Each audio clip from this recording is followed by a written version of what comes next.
Well, hello again from Southern Ontario, September 29th. Yes, here I am again. I know I don't stop, do I? Oh, just got home from one job, switching to another. Thought I'd have a beer. Kind of tired.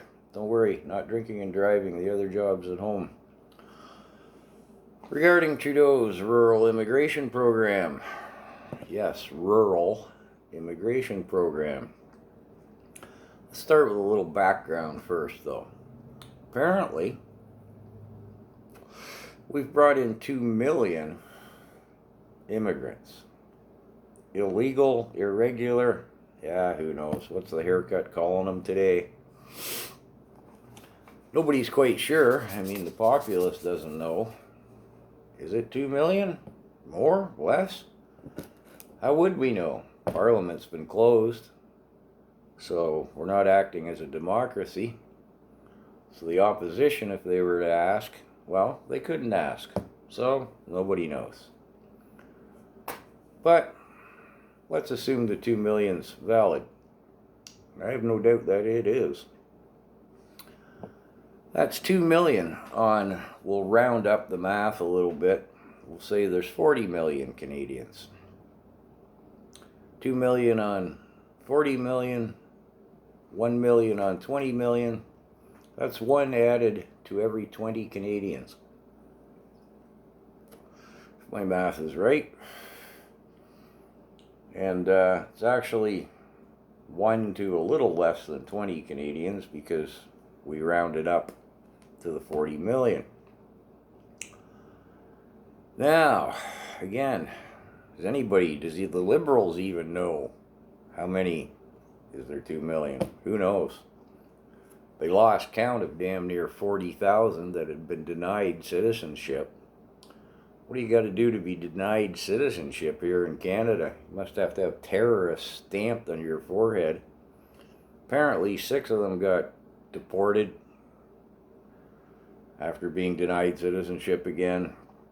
And the rest of them, well, nobody knows. Even the Liberals admit they don't know. Well, how does that work? Anyways,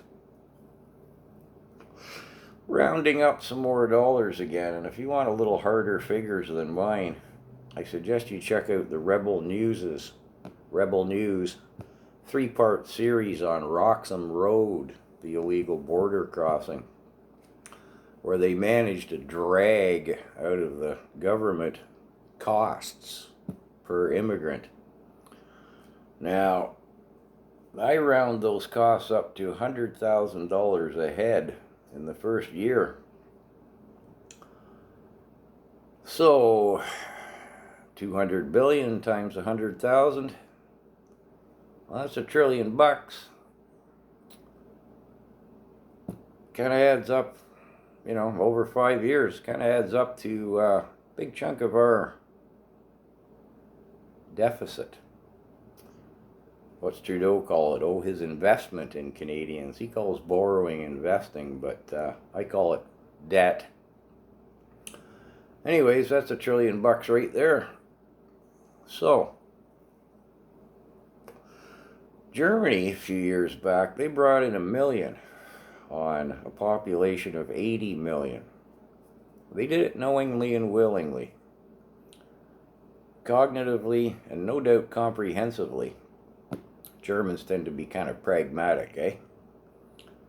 So unlike us, who didn't bring them in willingly, have no idea how many of them there are, no idea what's going on with them, other than that they're putting us in the poorhouse fast, we don't have a comprehensive program. Anyways, they brought in 1 million on 80 million. As opposed to our 2 million on 40 million. I'll leave you to do your own math there. The result, suffice to say, they're regretting it big time. If you don't believe me, get on the internet, take a look, check out some German news feeds. Things aren't going well for them. And that's what we've done here, only worse. They've got 1 on every 80 We got one on every less than 20. Again, they did it comprehensively. We're out of control. Why is he bringing them in? Well, and what's the rural immigration program? Part 2. I'll end this one here. As always, take care, and yes, be scared.